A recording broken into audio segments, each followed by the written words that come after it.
অদৃশ্য কক্ষে মৃত্যু। রাজীব একজন সাংবাদিক। শহরের এক প্রান্তে পুরনো এক প্রাসাদের কথা সে প্রায়ই শুনেছে, সিংহপুর হাউস। কথিত আছে বহু বছর আগে এক শিল্পপতির হঠাৎ মৃত্যু হয়েছিল সেই বাড়ির ভেতরে।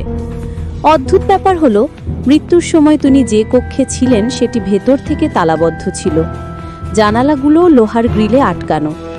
বাইরে কেউ ঢুকতে বা বেরোতে পারেনি। পুলিশ অনেক চেষ্টা করেও রহস্য ভেদ করতে পারেনি।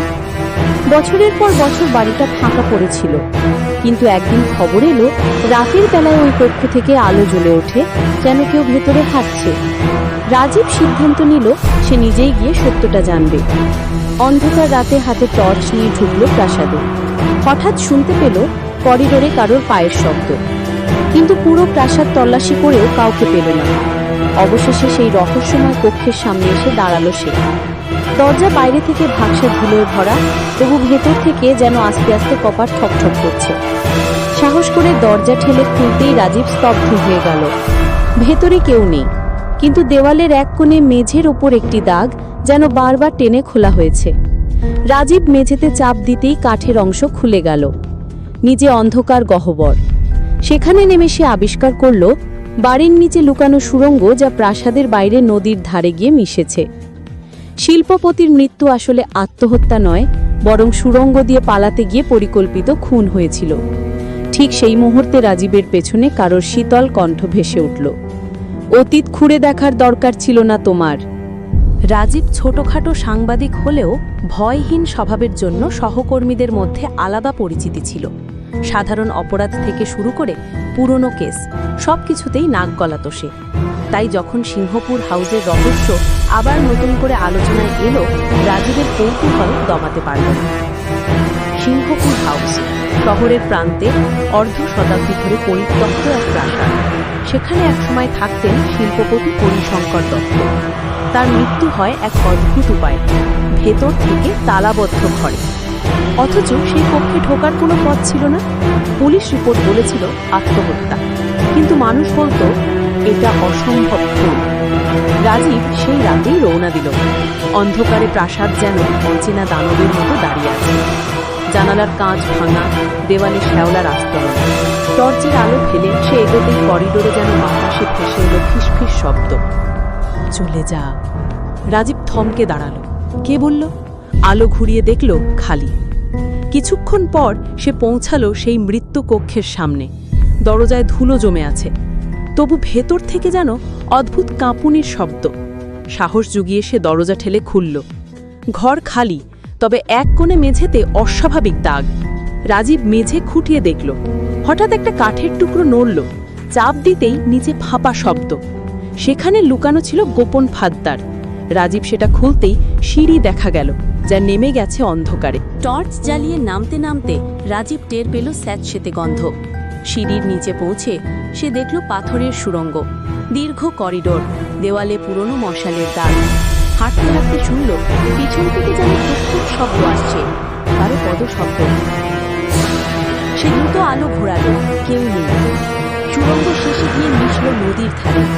রাজীব অবাক হয়ে বুঝল শিল্পপতির মৃত্যুর আসল রহস্য এখানেই। হয়তো তিনি পালাতে গিয়েছিলেন, কিংবা কাউকে নিয়ে এখানে এসেছিলেন। কিন্তু এরপর কি ঘটেছিল? যখন সে বের হওয়ার প্রস্তুতি নিচ্ছিল, তখনই পেছনে ভেসে এলো শীতল এক কণ্ঠ, অতীত ঘুরে দেখার দরকার ছিল না তোমার। রাজীবের শরীর শিউরে উঠল। সে ঘুরে দাঁড়াতে টর্চ নিভে গেল।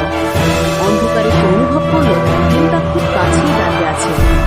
অন্ধকারে রাজীবের নিঃশ্বাস ভারী হয়ে উঠল। টর্চ নিভে গেছে, কেবল নদীর দিক থেকে সামান্য চাঁদের আলো আসছে সুরঙ্গে।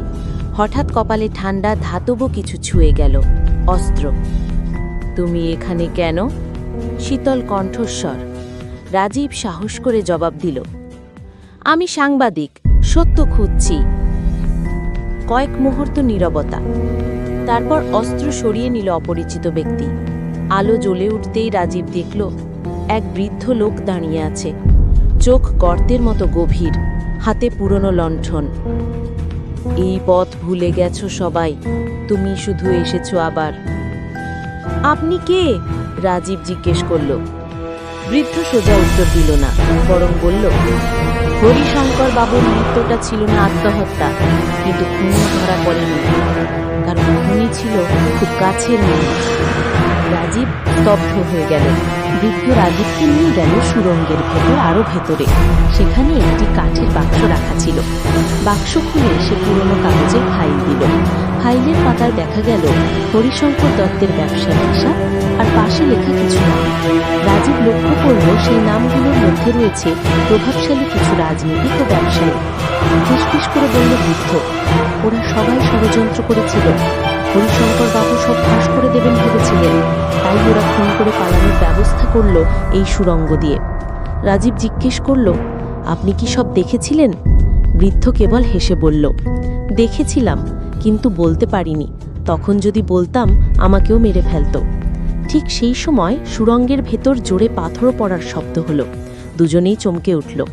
আলো ঘুরিয়ে দেখতেই দেখা গেল অন্য কেউ আছে ভেতরে। সুড়ঙ্গের গভীর অন্ধকারে যখন তারা দাঁড়িয়ে, তখন টর্চের আলোয় স্পষ্ট হলো কেউ আসছে, মুখ ঢাকা, হাতে বন্দুক।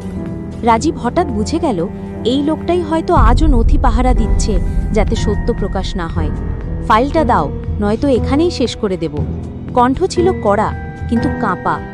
বৃদ্ধ ভয় পেয়ে ফাইল আঁকড়ে ধরল। রাজীব সামনে দাঁড়িয়ে বলল, এত বছর আগের অপরাধ লুকিয়ে রাখলে কি সত্যিই মুছে যাবে? লোকটা বন্দুক তুলল। মুহূর্তের জন্য রাজীবের মনে হলো এবার আর বাঁচা যাবে না। কিন্তু তখনই আশ্চর্য ঘটনা ঘটল। সুড়ঙ্গের ছাদ থেকে বড় একটা পাথর খসে পড়ল। বন্দুকধারী হোঁচট দিয়ে মাটিতে লুটিয়ে পড়ল। রাজীব দ্রুত এগিয়ে গিয়ে অস্ত্রটা সরিয়ে নিল। লোকটা মুখোশ খুলতেই দেখা গেল সে আর কেউ নয়, হরিশঙ্কর বাবুর নিচের ভাগ্নে অমিত দত্ত। বৃদ্ধ হাহাকার করে বলল, আমি জানতাম, আমি সেই রাতে তোমাকে দেখেছিলাম। অমিত দাঁত চেপে বলল, চাচা সব ফাঁস করে দিতেন, তাই ওকেই শেষ করতে হয়েছিল। অধ্যায় 6, মুক্তি নাকি হার। রাজীব ফাইল আর বন্দুক দুটোই হাতে নিয়ে বের হওয়ার রাস্তা ধরল, কিন্তু সুড়ঙ্গের শেষ প্রান্তে পৌঁছে সে দেখল বাইরে কয়েকজন লোক দাঁড়িয়ে আছে। তাদের হাতে মোবাইল ফোনের আলো আর চোখে আতঙ্ক। এরা আসলে স্থানীয় গ্রামবাসী, যারা বহু বছর ধরে বিশ্বাস করত সিংহপুর হাউসে ভূত আছে। রাজীব চিৎকার করে বলল, ভূত নয়, মানুষই খুন করেছে, আর সত্য এখানেই লেখা আছে। ফাইল তুলে ধরল সে। গ্রামবাসীরা হতবাক। বৃদ্ধ স্বস্তির নিঃশ্বাস ফেলল, কিন্তু অমিত তখনও দাঁত চেপে ফিসফিস করছিল, তুমি ভেবেছ এখান থেকে বেঁচে ফিরতে দেবে তোমায়? ঠিক সেই মুহূর্তে পুলিশের সাইরেন শোনা গেল। রাজীবের মোবাইল থেকে পাঠানো লোকেশন ধরে পুলিশ পৌঁছে গেছে। অমিত আর পালাতে পারল না।